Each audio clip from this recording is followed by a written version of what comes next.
customer walked into my shop last month holding a quote for $2,400. His 2017 Toyota had power loss under load, hard starts, and 3 misfire codes. The dealer told him he needed an intake manifold removal and a 6-hour walnut blast. He needed neither. I will tell you why. What he actually needed was a 40-minute service that costs around $200, and his engine has run like new for 3 years now. But before I show you what that service is, I need to walk you through what the dealer was about to make him pay for. Because most drivers with these symptoms get charged for the wrong fix. Some get charged twice. Japanese mechanics and workshops in Osaka and Yokohama figured this out around 2010. They use no parts. They do not open the engine, and the entire procedure takes less time than an oil change. I am going to show you borescope footage of an intake valve before and after the cleaning. You will see flakes of carbon the size of cornflakes peel off in real time. But first, the diagnostic process, because most American shops get the diagnosis wrong, and that is what costs you the money. Quick disclaimer before we start, the tips and guides in this video are for educational purposes only. Every vehicle is different, so please use this information at your own risk. We are not responsible for any damage or injury that may occur. When in doubt, always consult a professional mechanic. When power loss starts, almost every customer tries the same thing first. They walk into AutoZone and they buy Seafoam, or Techron, or BG, 44K. They pour it in the tank, drive it down, and they wait for the magic. The magic does not come. I have seen this 100 times. A guy spends $40 on 3 bottles of additive over 6 months. Sometimes he pays a shop. Another $150 for a full fuel system flush. Total spent on cleaning chemicals, about $190. Total improvement in his power loss, 0. Here is what actually happens. On older engines, fuel was injected at the back of the intake valve. The gasoline sprayed across the valve every time it opened, and any detergent in the fuel washed the valve as it passed. That is port injection, and it has been the standard since the 1980s. But your engine probably is not port injected anymore. 73% of cars sold in 2023 use direct injection, which sprays the fuel directly into the cylinder. That sounds like a small change. It is not. It means the fuel never touches the back of the intake valve. Ever. The detergent in your premium gas, the additives you pour into your tank, the fuel system flush you paid for at the shop, none of it reaches the place where the carbon is forming. Trying to clean intake valves with fuel additives is like washing the outside of a window to clean the inside. Now you know why your Seafoam did nothing. So if fuel additives are not the answer, the next suspect has to be spark plugs in ignition coils, right? That is the second move most drivers make. Let me tell you what happens when they make it. After fuel additives fail, customers usually escalate. New spark plugs, maybe new ignition coils, a MAF sensor cleaning, if their cousin told them to try it. I have done this dance with hundreds of cars, and I will tell you exactly how it goes. A full set of spark plugs runs $80 to $200 depending on your engine. Ignition coils are $200 to $400 a piece, and most engines have 1 per cylinder.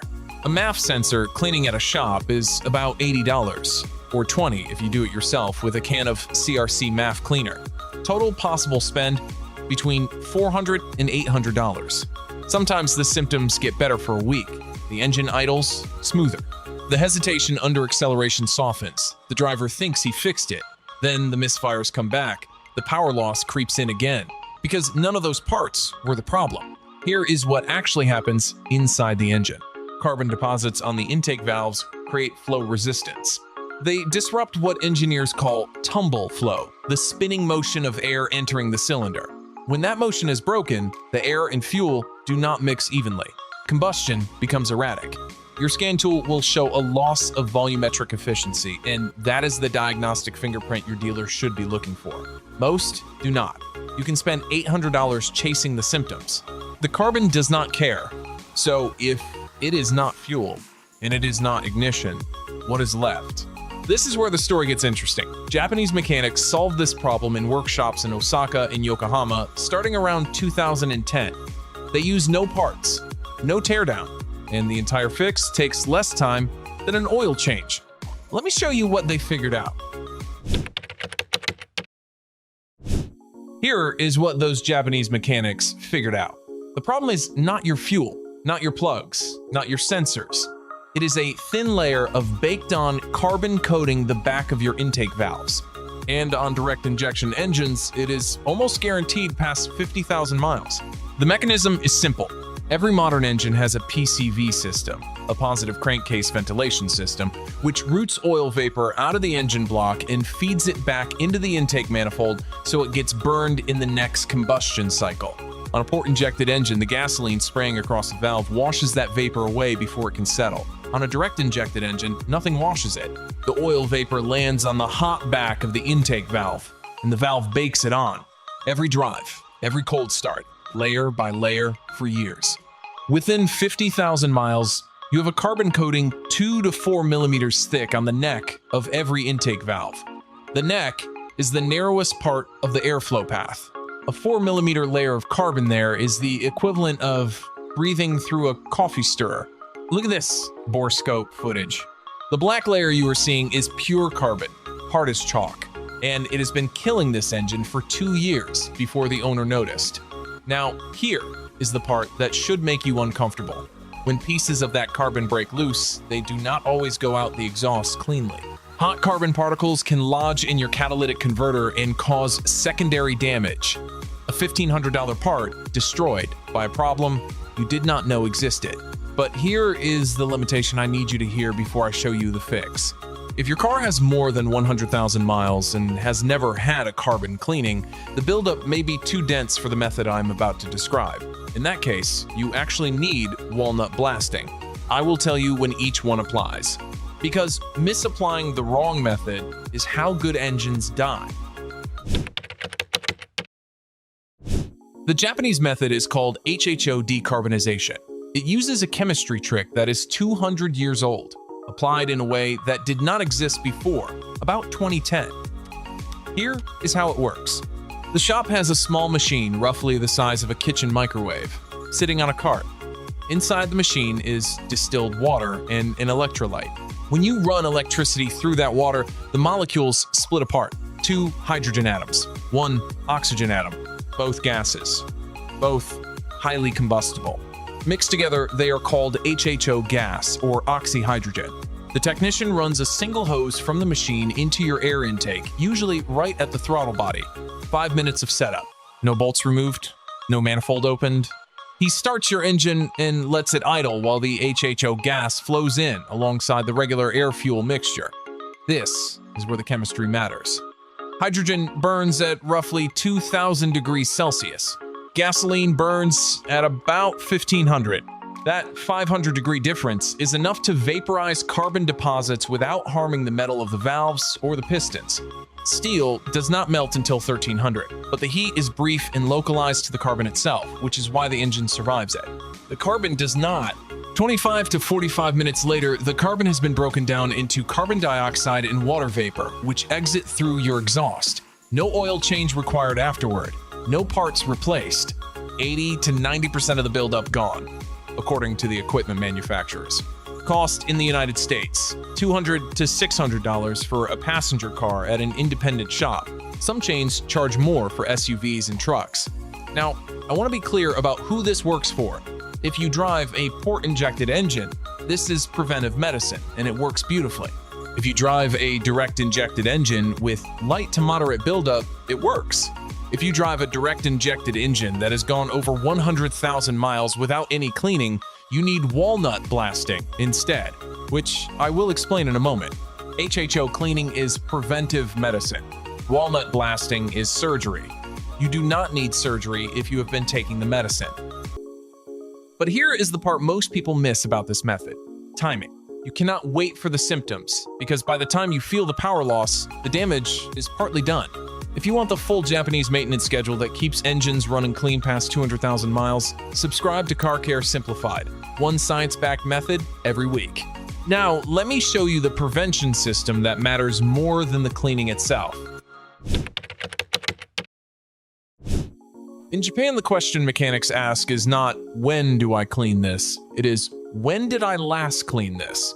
That mindset shift is the entire method. The cleaning machine is the easy part. The discipline is the hard part. Here is the protocol I give every customer who wants to keep their engine alive past 200,000 miles. First, schedule HHO decarbonization every 30,000 to 50,000 miles if you drive a direct injected engine. The manufacturer of the machines I use recommends every 5,000 kilometers as preventive, but that is closer to a sales pitch than a maintenance reality. Industry consensus is every 30 to 50,000 miles for normal driving conditions. Second, run a top-tier gasoline. Brands like Shell V-Power, Chevron with Techron, and Mobil 1 carry the top-tier detergent certification. The detergent will not reach your intake valves, but it keeps your fuel injectors clean, which preserves the spray pattern your engine needs for complete combustion. Less unburned fuel means less raw material for new carbon. Third, change your oil with full synthetic on the manufacturer's interval. The PCV system is feeding oil vapor into your intake. Better oil means cleaner vapor. Cheap oil burns dirty and accelerates the buildup you are trying to prevent. Fourth, stop making short trips when you can avoid it. Anything under 15 minutes does not let the engine reach full operating temperature, and that is the temperature where residue burns off naturally. Cold engines bake carbon. Hot engines clean themselves. Fifth, between HHO sessions, use an aerosol intake cleaner like CRC GDI intake valve and turbo cleaner every 15,000 miles. It runs about $15 a can and takes 20 minutes. You spray it directly into the intake while the engine is running, following the can instructions exactly. Never more than the can says. Too much liquid in the intake can hydro-lock a cylinder and destroy your engine in a single second. Now, let me show you the cost math nobody runs. The reactive path looks like this. You ignore the symptoms until the dealer quotes you $2,400 for an intake manifold removal and walnut blast. Maybe more if your catalytic converter is cooked. The preventive path looks like this. $200 for HHO cleaning every 40,000 miles, plus $15 for an aerosol cleaner every 15,000 miles.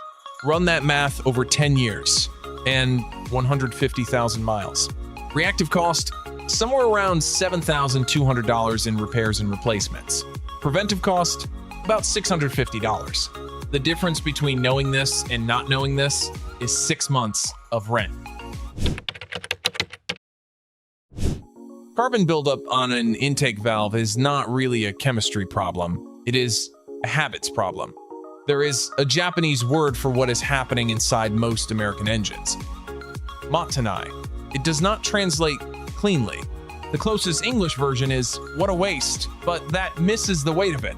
Motenai is the cultural conviction that letting something useful die through neglect is a moral failure. Not a financial one, a moral one.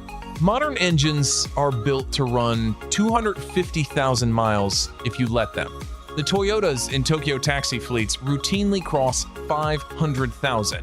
Same metal, same engineering. The only thing different is the schedule on the wall of the garage. The dealer wants to sell you a new manifold. The Japanese mechanic wants to teach you a new schedule.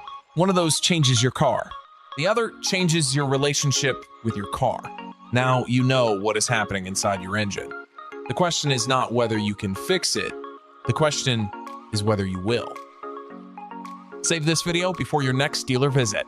The $2,400 quote you might be facing could become a $200 service if you act on what you just learned. Subscribe to Car Care Simplified for the science-backed Japanese methods that make engines last past 250,000 miles. And in the comments, tell me, what is the strangest power loss symptom you have noticed on your car? I read every one.